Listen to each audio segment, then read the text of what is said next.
Okay, everybody who just arrived, welcome to Afro Berlin. Great you're here. Please get seated. And let us acknowledge the work of Prudence Colon, getting all the Africans and Afro-diasporan filmmakers together here at this venue. Yes, this acknowledgement could be a little bit louder because there was a lot of work behind that the last days and nights. So please get seated and stop talking because we are going to continue with the next panel. And I hope Lene Børglum is here. Here she is. Okay, please welcome on stage the producer and film finance expert and founder Lene Børglum from Sweden. From Denmark, sorry. From Denmark. I'm sorry. I just saw guests from Sweden here. I got confused. Welcome. Get seated, please. Yes. And please welcome also the managing director from the Nigerian Film Corporation, Dr. Ali Nuhu. Welcome on stage. And the host, Terry Jerry Awaz, Executive Secretary Director of African Film Institute and the African Union. So, stage is yours, time is yours.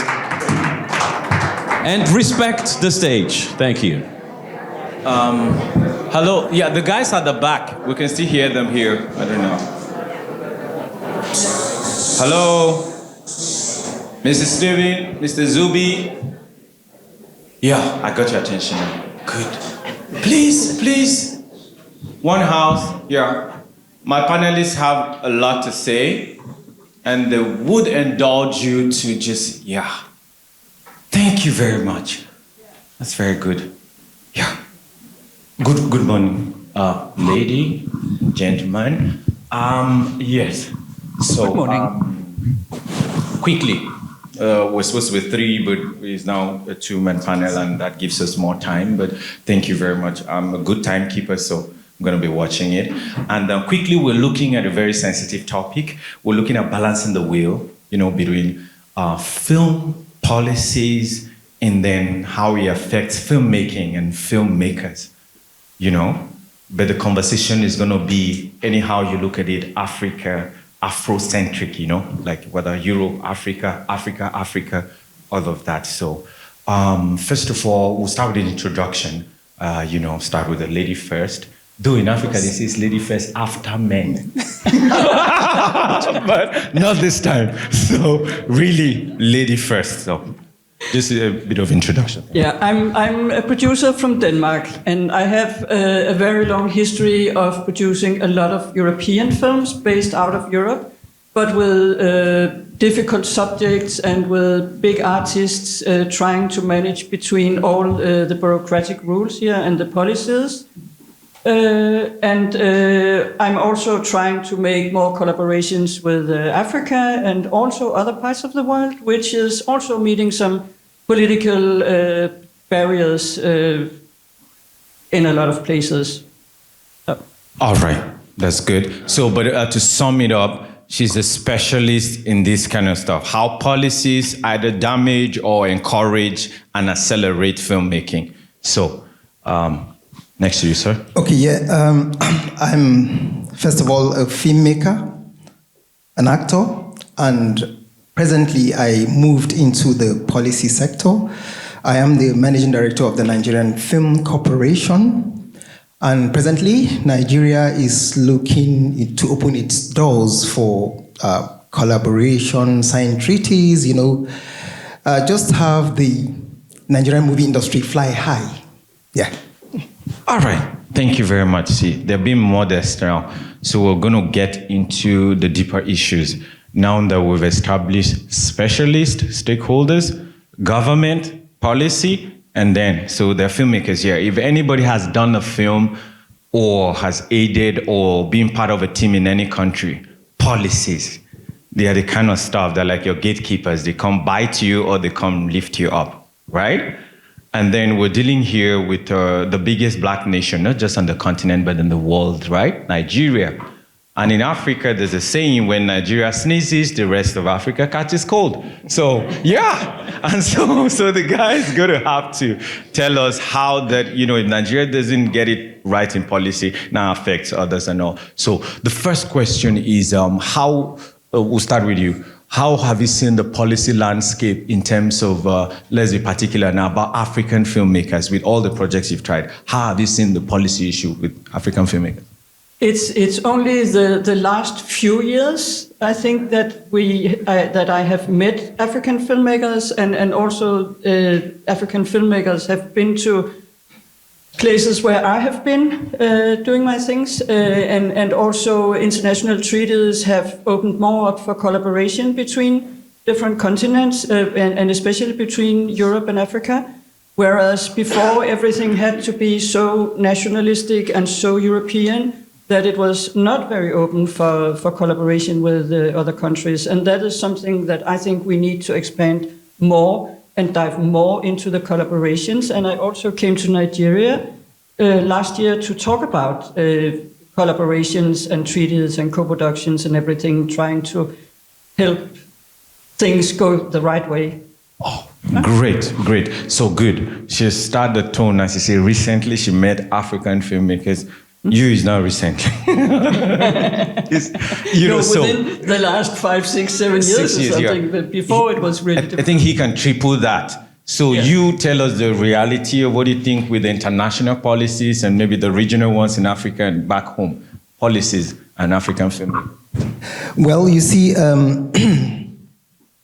from the way I look at it, from our point of view in Nigeria, most at times, when you want to go into, for instance, co-production, distribution, and what have you, a lot of people will tell you that these treaties are not signed, or there aren't certain MOUs that are signed for this to be possible. So this has really made it very difficult for the Nigerian movie industry to be able to navigate and go that way.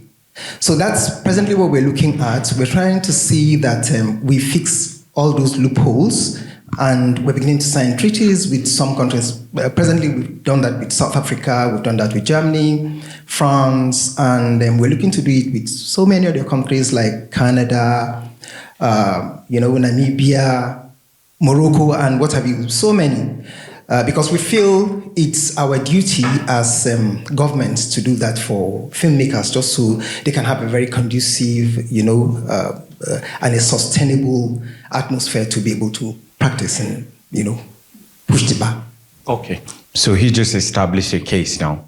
It's a landmine, a lot of big productions. I know the lady, the director, Afro, is here. I heard a Hollywood star, Boyega, said something about a big budget film that he just thought was going to come home to his native land, Nigeria. And just maybe because of the policy issue, he was talking about the Woman King, which is actually a Benin Kingdom story and a big, stuff. He hoped will come home. And he said that wasn't even the first time.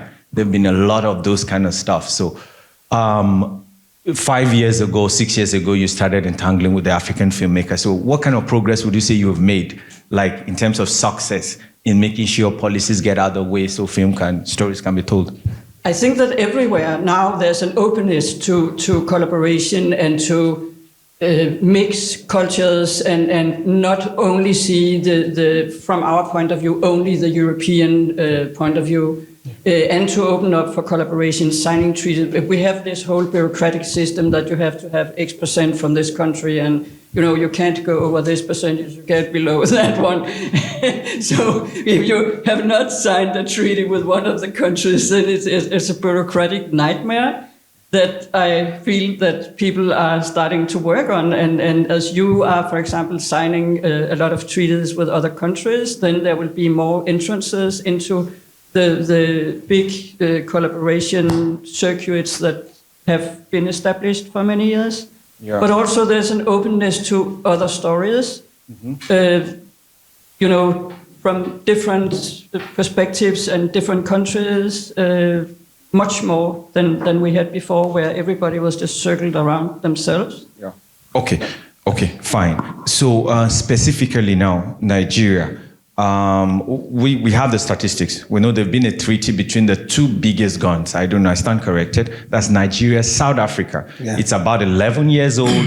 Unfortunately, never been acted upon the way it's supposed to be. That's an example of a treaty now.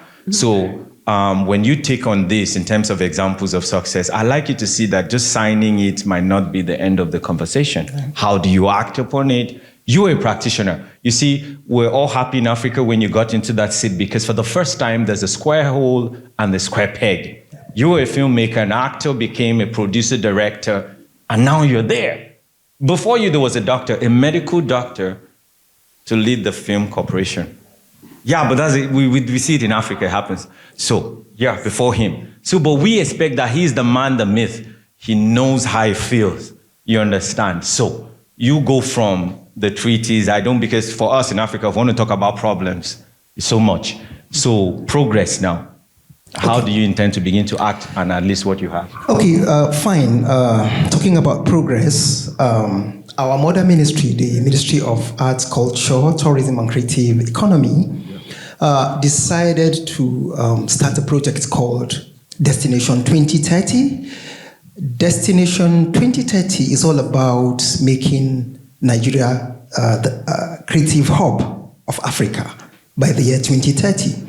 So under that, all the agencies which the Film Corporation falls under were mandated to go work on their documents and present them. So what we now did, we had to go back to drawing board. First of all, the law, or rather the act establishing the Film Corporation is an obsolete one. It was in 1979 or thereabout, and there hasn't really been an amendment all these years. So we're working to do that. Secondly, ours is a Film Corporation. We're now pushing for the Film Commission Bill, which allows us, to do so many things like having the Film Fund, being able to collaborate with not just organizations and the sector within the country, but that outside the country. So these are a couple of things that we decided to do, and there's a headway, because as we speak, I have been to a couple of film festivals. I was appointed last year, so after that, one of the assignments I had to do was to go to some of these film festivals to see what most countries bring to the table when they go for film festivals. And I found out that we need to work on our tax credits, be able to tell filmmakers globally that we have this incentive if you're coming to Nigeria to shoot. And I came across an Indian filmmaker who said he wanted to invest in a movie worth about $600,000 then in Nigeria. But at a certain point in time, it was a bit difficult for him, because how to be able to move the money to Nigeria? The government complained that it's money laundering. But if the film body, Apex Film Body, which is the Film Corporation, knows about this and can be able to help him process the right documents to do that, then it will be very easy. This is one of the things that brought about the issue of signing the treaty with India. Aside doing that, for the filmmakers within the country, we have a lot of incentives for them, like waiving of customs duty on any equipment or any infrastructure they need to build within the country. That's going to be that waiver for them. So we have so many things for the sector. And as we speak, Nigeria is going to have a pavilion in Cannes. Yes, we are planning to do that. And I feel because we are the giants of Africa, that's right, that should be a melting point for all African countries. All right. So these are some of the things we're doing. Good. Please, I think that's a good place. So in case we need to understand, in the Nigerian pavilion, he feels he will give a space for Africa. Afro can, the African space. Nigeria is going to create that so that every African can have a place to call home there in Cannes. And I think that's what some applause for us, for one country taking it upon itself. So I think we're getting somewhere. And so if I move to you see the progress that is being planned on this side. But now, talking Europe. Europe is the older player in the game. And it just looked like the game is rigged even before it starts. It's It's rigged, like I don't want to use somebody give me a synonym for that. Like it's not a fair playing ground, if Africans will agree, in terms of policies. Yeah. So you tell me what it takes to even sign a treaty with an European country, and then you look at me in the face. Yesterday I was in the market with my guys at the African Film Institute, right? And then when you get to somebody's, but okay, so have you sold to Africa? Yeah, kind of. We run it from France. There's Canaplos, they go there. I said, okay, but it's 1.4 billion, so maybe 10% of that, 140 million. And do you know if they've seen your film? Like, I don't know. We don't see your buyers. And then we don't have a treaty. We don't, It goes back to that. So what is your advice as an expert in this? How do you think we'll get past this? Countries start signing treaties with other countries where they think they can make some business together. And if a country, if Nigeria, for example, has a lot of infrastructure, equipment, everything that is ready to be used and incentives, then people will think that it can be a fruitful collaboration and your films can come to the European countries or wherever you sign treaties around the world. It's always because people think they can make business with each other. Yeah. Yeah, so the advice we want from you is, this is a difficult thing. He would agree. It's not attempt. I don't see a reason why Nigeria doesn't want to sign a treaty with Germany or with France or with Belgium. So, in your experience, because I said the slope is downwards, the issues are most likely going to be that the setting criterias and all of that. And is there an innovation around that? From your perspective, what can be done? We're talking to somebody that can make maybe one happen. So. Yeah, but it's always about, all the co-productions are about, you come to my country, you do something, you you shoot a film that is, many countries have requirements that it's creatively involving culturally both countries that are co-producing, or it has main cast or main crew functions or whatever from each country. So it's both a financial and a creative collaboration, which works perfectly.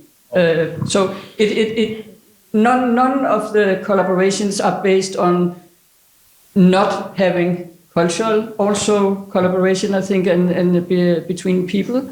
Okay. Yeah. So, sorry, if I want to sum it up, it's like you're saying go fishing. Yeah. Then you'll find out what is in the river. Okay, yeah, and I want to chip in something to this. Yeah, when she just said, if she spoke about capacity, I'll say. You see, this is one area where we're trying to do things to make everyone understand. In those years, Nigeria produces so many movies, but like 90% of such movies do not have the right quality, to be premiered across the globe or, come into the film market, get very good deals. So we're trying to change that. And what we're trying to do is, we're investing seriously on capacity building and trainings. Aside that, we have a certain program called the IDICE program. We're looking to see how we could be able to put up studios in different parts of the country, just so anywhere you go to, you can be able to access the right kind of equipment you need to work with. I must say that Nigerians have the talents, but because they are crippled by the fact that the capacity is not there to an extent, people try. Of course, you have to give it up to the couple of filmmakers who make amazing films that stand out, but then the majority is what we want to work on presently. Okay, great. So the house has checked itself and seen that there needs to be an upgrade so that we'll meet, like what you're saying, the requirements when it comes to that, But, one of the things we've tried to make sure the Afro Can isn't again is a talk shop. So we come, we talk. Let it move to a workshop, right? So that we get to some promises, because we're going to hold ourselves accountable come 2026 Afro Berlin. We're sitting here, we say, okay, you said this last year, and after 1 year, we're able to move something from point A to B. Because, of course, both of you would have been tired of going places, talking stuff. And so I know quickly I'm going to open this panel to questions, because I see that questions will hit us hard here. There are independent filmmakers that want to challenge policies and all of the expertise and all of that. So I know I'll give us a lot of time for questions so that we don't come crashing in. I don't know, Prudence, that's good, right? Yeah, because we still have our time intact, but yeah. So we have moved now. Let's start beginning to focus the future and innovations, like look past the problems, the challenges that we've had to face. What do you think? You're an expert in this. You have suffered some of these challenges of not having the right policies. You wanted better films to act in, even produce, collaborate with certain people, but these same things you mentioned were the problems. So how do you, with the powers you've been given now, see, I'll start with you, then I get to you, see that there's a better future for it? We're talking futurist here. Okay, yeah. Helming the affairs of the Apex Film Agency in the country, and the fact that we run a film festival called the Zuma Film Festival, and we have an institution called the National Film Institute and the National Film Video and Sounds Archive, which happens to be the national repository for, all government materials that are audiovisual. So archives, archives, definitely. So what we're trying to do is to be like a one-stop shop for everyone that has anything to do with film, globally and within the country, to just come to us. Now, when you come to us, you tell us what your problems are. As much as we're trying to look into those problems that we've identified, when you come to us with your problems, I bet you will solve your problems. Great. For instance, now, the Nigerian filmmakers keep complaining about distribution, that distribution is a problem in Nigeria. Of course, I am a filmmaker and I know distribution is a problem. When you talk about the screens, number of screens we have, like 64% of the screens we have in Nigeria are all located in Lagos. But then the large chunk of the population is not just in Lagos. You have people in other places. So we're presently doing something under the Creative and Tourism Infrastructure Corporation that was approved by the Federal Executive Council 2 weeks ago. So we're mandated to build 5,000 screens across the country, and that's through partnerships. So anybody that's looking forward to partner with our ministry to do that, we're open to it. So if we have that, this is one of the solutions to the problems the average filmmaker has in Nigeria. Yeah. Okay, good. So that is innovation now. Of course, the population is much, but if you do not provide a place where we exhibit and sell our film, because most producers, first of all, ask, the last production, how did it sell? In country. They want to be sure of that. And without cinemas, you cannot sell very well, because we know how it is with the guys talking about marketing. If I had time and I wanted to ask them a question, is how difficult it is for it to be snatched in terms of the video on demand and all of the internet stuff. I've seen a film of mine. I was telling the guys, I just opened on Amazon Prime Video, and they say, sir, I think we got the film. How? It was just within 2 weeks. My students, they showed me the film. Mine, I was in it. They say, it's you. We saw you. You're there. Good film, by the way. I said, God. And because it's on Amazon Prime in the US, then they grabbed it in Africa. I don't know how that is done. But the cinema kind of controls that. So the innovation to open more cinemas so that you have the first wave of sales, before you move to the others, that I think is a good one too. Innovation now. What would you advise from Europe to Africa? Like I said, we said in the other panel, when we talk about Africa, diaspora is the 6th zone of the African Union for Africa. So Germany, France, Belgium, America, South, all of that. So the innovation. All over the world. Yeah. But if you want to develop the films to be more international, to be sold also outside the country and things like that, I think it's a good idea to get some treated, get some collaboration with people. You have to, this is also bureaucracy, but it has to be easy to get money in and out of the country. It has to be easy to get people in and out of the country and equipment in and out of the country. Okay, your mic. Sorry. Thank you. You're saying some very serious stuff. Yeah, so but we need to hear that is also policy that doesn't really have anything to do with film and culture, but it has to be easy to work with the country, and then building studios and having equipment and all the facilities around it, that would also create a lot of people working around it in the area where the studios are located. So you'll have these creative hubs with a lot of people who are able to work also on other people's films when they come into the country, and at the same time, being, more internationalized, or whatever we can call it, like, and inspired to do also films that go out of the country, maybe in collaboration with somebody else. Yeah, great. So that's a great feedback there now. You understand? You're looking at this side of the innovation. She's saying it. So the ease of doing business, like the first thing on the agenda, make sure even if I'm bringing in 100 million euros, I can take it in, get my rebate. Something he mentioned in passing, the most difficult thing in Nigeria has been the film tax rebate. But you said it's in the pipeline? Yeah, it's in the pipeline because if you read it on the net, you find out that there's been a debate over the tax reform bill in Nigeria. So when that's done, the tax rebates is included in it. Great! Yeah. So it's looking like... Yeah, so you're not a guy that, excuse my French, will bullshit us around here. So you know the document because a lot of people... It's English, right? No, it's French. Bullshit is French. Yeah, so many people have said this kind of stuff, and also, we don't know if you can put a line to that, maybe a timestamp, like that can happen this year, 2025? Definitely it's happening 2025 because I can see that the presidency is hell-bent to see that this comes to pass. All right, because in case, I know the guys here, where's Sasha? Sasha? I know some people have tried to do production in and out of Nigeria. If you have personal experience and all that, you could do. That was like the major problem. Yeah. The film rebate scheme. It was like a no-brainer. Sit down, write the damn document, promise them some percentage of tax back. And it was very difficult, right? Until he sees the need for that because it has cost him a lot of opportunities rising in the ranks.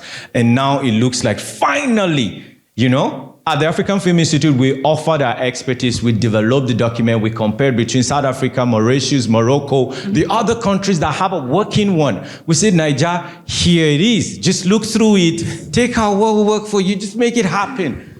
But then bureaucracy, like you said. Yes, bureaucracy. But thank God we now have a filmmaker that is also in the bureau, the office. And finally, there's a timestamp of 2025. So ladies and gentlemen, I think at this time, we're going to open it up. I know you've been looking at us funny. So, let the show begin proper. I will censor the questions, though. It is democratic, but... Oh, that's the first question there. Yeah, right there. All right. I am Danica Robinson. I own Weston Studios in Jamaica. Jamaica? Yes. Good. So I hear from my film commissioner, you got something going on with us? Yeah. There's a statistic. Yeah. They did that in Nigeria. We're about to send the bill. All right. Of course. So you mentioned earlier, right, about moving money in and out, right? Moving equipment in and out and getting people in and out of the country. I'm that person for Jamaica. Good. Right? So, fine. Exactly. So, I guess my question is, when are you guys going to do a co-production with us? Direct question. Yeah, your film commissioner asked the same question, and we said we all operate the same way. Yeah, we're cousins, right? Definitely. So everything you say that you can do, I can do the same thing. Of course, I know. Okay. Because your film commissioner ate almost all the food we gave her, all the local food. I know. She ate everything. So I agree to that. But honestly, this is one area we're looking at because I was privileged to be in Jamaica in 2019. Yes, I guess 2019. I was there. We had sessions with some of the filmmakers, and I was surprised to see how people love Nollywood. Yes. So we're looking to do collaborations. There's none that we're working on at the moment, but We'll definitely do that. You're going to do one. We do have one, but I haven't told you about it. Oh, really? Okay, good. And then remember to give Afro Berlin the credit. The credit? It started here, right? Yeah. Yes. Oh, she's coming in June. Okay. Oh, that's interesting. So what I'm trying to say is, one of the films that the highest grossing film in Nigeria last year by Funke 36 days in, everybody loves Jennifer. Was premiered in Jamaica, and I made it possible through your film commissioner. Initially, the distributors and the exhibitors, they were a bit adamant, but I had to reach out to your film commissioner, and she made that possible. So this is to tell you that. What year was that? Last year, December. Okay, yeah. Yeah, December. Yeah, in this December that just passed. Thank you. So we're looking forward to that, please. Someone else has another question. Okay. Yeah, you talk later. Another question. We're past. 10 minutes. Thank you. That's enough time. Film industry? No? No other questions? Team, Let's move policy, partnership, all of that. No worries. Continue on. Okay, so we still have 10 minutes that I was told. Somebody has a question? I thought the guys here were protesting that. Okay, so, no, I like this. You're being very frank with details and all of that. And so, one of the things I understand when it comes to policies and all, you mentioned those, I was going to let it slide, but it's time to bring it back since we have a bit of time. So the landscape in terms of business and market and the currencies are not the same. So you see, the bottleneck I know this because of being in the African Film Institute. When you put some of the elements you put in Europe that must be part of the agreement for treaties, they don't work for Africa. That's just the reality. So for instance, I'm coming to that. I'll mention figures. If you want to film in Germany, we want to do a treaty, and then your film must spend, say, 150,000 euros here in Germany for you to qualify to, do the rebate and all of that. Guess what? A big budget film in an ex-country in Africa, say maybe even Nigeria, it's called big budget, but it's not even up to 100,000 euros. I'm being realistic. I don't know. I stand corrected. I have the specialist here. Yeah, you're right. So when you put that as a clause, because if you take that currency into Africa, is not the same. So where is the common ground on, okay, if it has to be here in Africa, then maybe we'll step things down. But because of the way things are in Europe and the cost of doing stuff, if you move it like that, it works. We had an opportunity to be involved in such a deal, and these were the problems.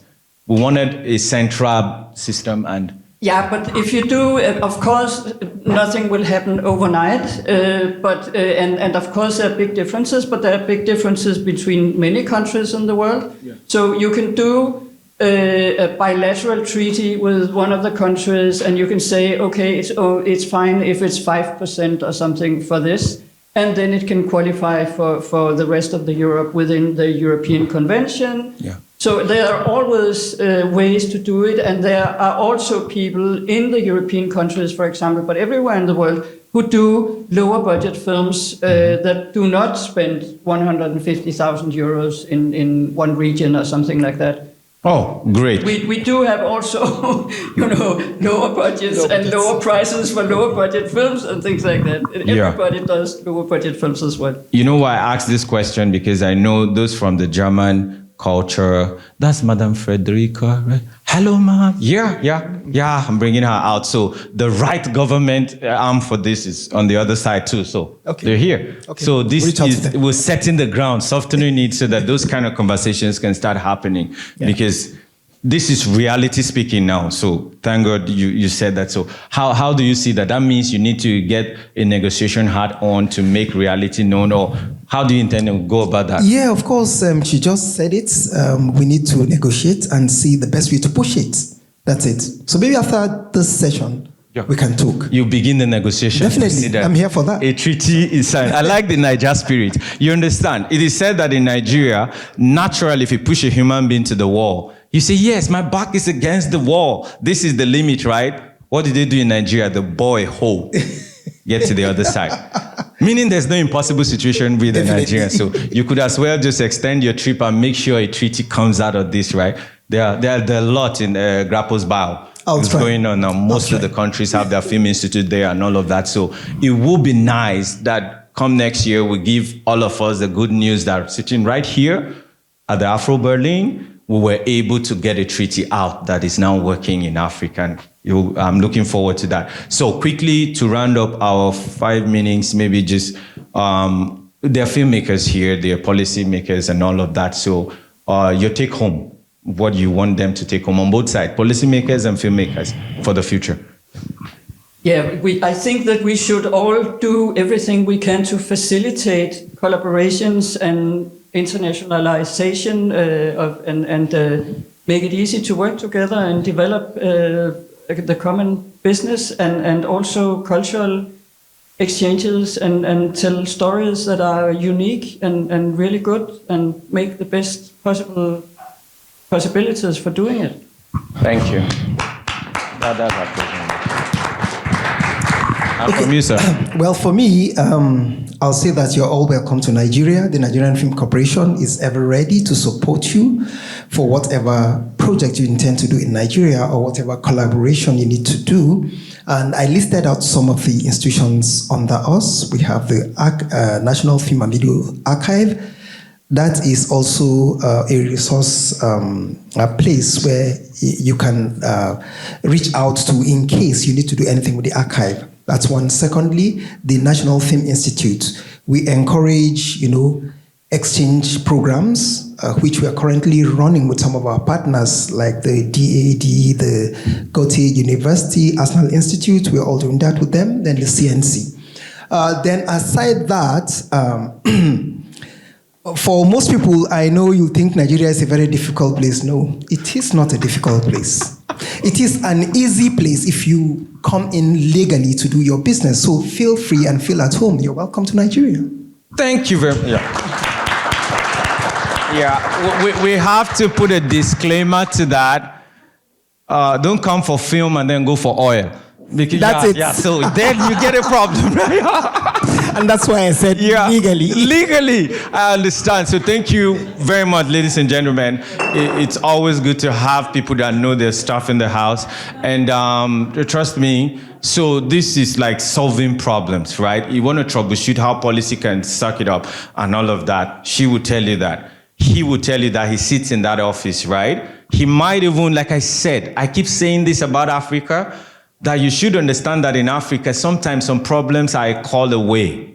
Just tell him, I want in on Ghana. He say, okay, Ghana, the Gold Coast, okay, I call you a guy from his office.